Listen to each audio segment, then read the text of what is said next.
Bonjour, bonjour, bonjour à tous. C'est votre bien-aimé dans 5 minutes.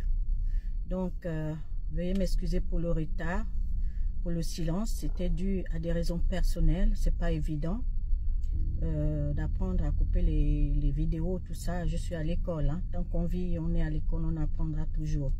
Et donc, je viens partager avec vous aujourd'hui. N'hésitez pas de partager, de liker, de vous abonner. Je suis aussi sur la chaîne YouTube @lavérité3249. N'hésitez pas de m'encourager. Donc, je viens partager aujourd'hui Ésaïe 57 au verset 1 par rapport à certains dessins. Ce n'est pas par rapport à la servante de Dieu. Je glorifie Dieu du fait qu'il l'a reprise parce qu'elle a fait son temps, sa mission, elle a terminé, elle a combattu le bon combat de la foi et que Dieu fortifie son mari et ses enfants et qu'il les console parce qu'il lui seul peut consoler mieux que nous les hommes. Je viens partager Ésaïe 57 verset 1 et Ézéchiel 37 12 à 14 par rapport à certains jeunes que je vois sur les réseaux, tel à Grenoble est décédé, tel à tel endroit, des jeunes qui sont venus en études et que les parents pensent qu'ils sont toujours de ce monde alors qu'ils ne sont plus. Donc Ésaïe 57 verset 1 nous dit quoi? Le Seigneur nous parle, il dit: le juste périt et nul n'y prend garde. Les gens de bien sont enlevés et nul ne fait attention. Que c'est par suite de la malice que le juste est enlevé. Qui se sert la malice? Nous voyons les sorciers, nous voyons le diable, nous voyons des gens remplis de ruses, de manipulations, des gens toxiques, des hommes comme des femmes, pas tous, mais certaines catégories qui en veulent aux enfants de Dieu sur cette terre. Donc, Dieu parle parce que nous ne faisons pas souvent attention. Nous pouvons prier dans les églises, nous pouvons prier en groupe de maisons, mais souvent on prie beaucoup plus pour nous, pour nos proches. On oublie certains qui sont au loin, qui sont seuls, qui sont troublés, qui sont stressés, qui sont abandonnés. On oublie les nouveau-nés, on oublie certains paralytiques, on oublie les muets, pas tous, mais voilà quoi. Donc, voilà, je vous interpelle à vraiment, je suis concernée aussi parce que ce passage, Dieu me l'avait donné en 2016 lorsque j'étais en danger. Plusieurs fois, il m'interpellait à 5h, 4h, 5h du matin et voilà quoi. Et là, depuis ces derniers temps, ça me chauffe encore dans le cœur pour partager ça. Et dans pourquoi le juste est enlevé par malice? Parce que il dit aussi dans les proverbes que celui qui te flatte te tend un piège. Donc, faisons attention, comme il dit, d'éprouver les esprits. C'est pas tout ce qu'on dit qui est véritablement vrai ou que parce que la personne nous aime. C'est pas tout ce qui piège. Non, mais il faut regarder les actes, pas les paroles. Parce que Dieu dit à Ézéchiel, Ézéchiel 37, 12, il demande à Ézéchiel de prophétiser. Il dit, prophétise donc et dis-leur, ainsi parle le Seigneur l'Éternel. Voici, j'ouvrirai vos sépulcres et je vous ferai sortir de vos sépulcres, ô mon peuple, et je vous ramènerai dans le pays d'Israël. Verset 13, et vous saurez que je suis l'Éternel lorsque j'ouvrirai vos sépulcres et que je vous ferai sortir de vos sépulcres, ô mon peuple, et je mettrai mon esprit en vous et vous vivrez. Je vous rétablirai. Je vous rétablirai votre pays. Et vous saurez que moi, l'Éternel, j'ai parlé et agi, dit l'Éternel. C'est une belle promesse. L'Éternel est toujours fidèle à ses promesses. Pourquoi? Parce que quand quelqu'un est captif déjà, le sépulcre il commence spirituellement, après il vient au physique. Parce que le spirituel domine le physique.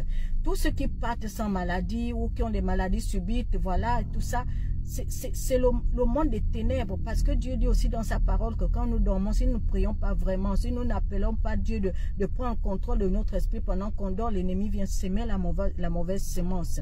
Donc c'est à cause de ça qu'on ne négligeons rien, peu importe la fatigue. C'est notre corps qui est fatigué, mais l'esprit est disposé. Que tu sois couché, assis ou debout, peu importe, ce qui est important, c'est ce qui sort de ta bouche, c'est ce que tu déclares, c'est ce que tu proclames au nom de Jésus-Christ de Nazareth. Donc le sépulcre est d'abord spirituel et après il devient physique en vérité. Donc Dieu, il veille sur son peuple, sur sa maison, sur ses enfants. Il dit qu'il ouvrira les sépulcres et nous faire sortir des sépulcres. Donc quiconque a pris ta photo, ton image, ta vidéo, ta voix, tes cheveux ou je ne sais pas quoi pour des faits mystiques, qu'il sache que tout ce qu'il va faire retournera contre sa propre maison, contre lui-même, parce que Dieu est Dieu d'équité, de justice. Il marche, il est le Dieu de droiture. Il n'aime pas qu'on touche à ce qu'il appartient. Voilà pourquoi je viens partager ça. Que pendant que nous sommes dans les intercessions, dans les églises véritables, là où l'Esprit de Dieu règne, comme chez nous à CCR. Moi, je suis à CCR. J'ai des témoignages depuis le 9 mars 2020 que Dieu m'a conduit là-bas. Je me suis plus séparée parce que Dieu m'a dit, je reste là. Il m'a dit, suis-moi. Il m'a dit ça en vérité, en esprit, en vérité, suis-moi. Et je suis là. Et depuis que je suis là, je vois ma vie changer. J'ai beaucoup de témoignages. Mais je viens encourager quelqu'un. Franchement, accrochons-nous, les temps sont mauvais, les jours sont mauvais, comme le Seigneur l'a dit. Il est déjà à la porte. Donc, proclame Ézéchiel 37, 12 à 14. Proclame Ézéchiel 37, 12 à 14. Parce que il est celui-là aussi. On voit dans Ézéchiel 37, je ne sais plus quel passage, où il dit l'esprit de 4 vents redonne vie aux ossements desséchés. Et la Bible dit que les ossements desséchés, c'est qui? C'est nous. C'est nous, le peuple de Dieu, dans les temps. Ces derniers temps, beaucoup sont faibles dans la foi. Mais Dieu, il est au contrôle. Parce qu'il a dit, je ne te délaisserai point, je ne t'abandonnerai point. Pourquoi? Nous sommes des nouvelles créatures. Ne regarde plus au passé. Ne regarde plus aux injures. Peu importe ce qu'on peut dire de toi. Moi, par exemple, moi, je suis un mystère. Je suis ce que je suis par la grâce de Dieu. Je ne suis pas ce que le monde dit que je suis. Je ne suis pas ce que mes parents ont voulu que je sois. Je ne suis pas ce que mes ancêtres idolâtres de leur monde, de leur vivant voulaient que moi je sois en me donnant le nom de ma tante ou de qui que ce soit. Je ne suis pas ce que les sorciers ou qui que ce soit programment à vouloir. Non, je suis ce que Dieu dit que je suis. Parce que je suis un mystère dans les mains de Dieu. Je suis en mission sur cette terre. Il a dit, il donne la terre à qui il veut, il donne la terre à son peuple pour régner. Et nous sommes dans les temps où les fruits doivent se faire voir. Alors accroche-toi et proclame Ézéchiel 37, 12. Sors de ce sépulcre. Quiconque veut te forcer à rentrer dans un sépulcre qui n'est pas, où le Père n'a pas programmé, que lui-même, parce que moi j'applique Ésaïe 43, 1 à 4, parce qu'il a dit, si je marche dans les eaux ne me submergeront point. Si je marche dans le feu ne me brûlera pas. La flamme ne m'embrasera pas. Parce qu'il m'appelle par mon nom. J'ai du près à ses yeux, je l'appartiens. Il donne l'Égypte et Saba en rançon pour moi. Des hommes à ma place, des peuples pour ma vie. J'ai vu la véracité de cette parole. Oh là là, mon Dieu. J'ai vu aussi la véracité d'Ésaïe 49, 24 à 26. Proclame la parole. Proclame la parole. Quiconque t'a un piège conspire contre toi. Si il a des enfants, il a une femme, et que ce qu'il fait, il pense que c'est lui le Dieu qui a créé le ciel et la terre. Alors il réussira. Mais si ce n'est pas lui qui a créé le ciel et la terre, si ce n'est pas lui qui est parti à la croix, il ne réussira pas. Il reconnaîtra que le Dieu qui t'a envoyé en mission sur terre s'appelle El Shaddai, tout-puissant. Il est vivant, il est palpable, il ne sommeille ni ne dort. Il est celui qui défend ta cause et ma cause. Il est celui qui veille sur nous. Il est celui qui accomplit sa parole au travers de nous. Il est celui qui nous bénit, qui nous guérit, qui nous restaure. Il est celui-là qui nous équipe parce que nous sommes la lumière. Lui, il est feu devant nous. Nous sommes des flammes de feu. Alors, si tu es rejeté dans ta famille, ne crains pas. Parle à ton papa.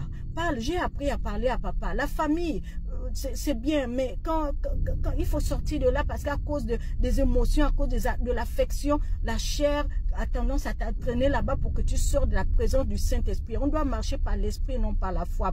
On doit marcher par l'Esprit et non par la chair, par la foi et non par la vue, autant pour moi. Dans le nom de Jésus. Donc, tout esprit de tromperie, tout esprit de mort, tout esprit d'échec, tout esprit de moquerie, tout esprit méchant de maladie cachée, retourne contre eux-mêmes au nom puissant et glorieux Seigneur Jésus. Parce que le proverbe 26, 27 déclare, celui qui tend un piège tombe dans son propre piège. Celui qui creuse une fosse tombe dans sa propre fosse. La pierre revient sur celui qui la roule. Alors continue à faire le bien parce que le bien parle en ta faveur. Les offrandes, le bien, les semences, tout ce que tu fais parle en ta faveur. Rappelle à Dieu tout ce que tu poses comme acte à la gloire de son nom, et il défendra toujours ta cause. Ne ferme pas la bouche et ne t'assois pas parce qu'aujourd'hui on voit ceux qui volent les maris des autres, ceux qui viennent par ruse, malice, comme dit le Ésaïe 57, ceux qui viennent empoisonner, ceux qui viennent... Non, aujourd'hui c'est papa et nous seulement, et il ouvre les yeux, qu'il mette son collier dans tes yeux, tu verras, tu vas voir ce qu'il veut que tu vois, que tu entendes ce que tu veux,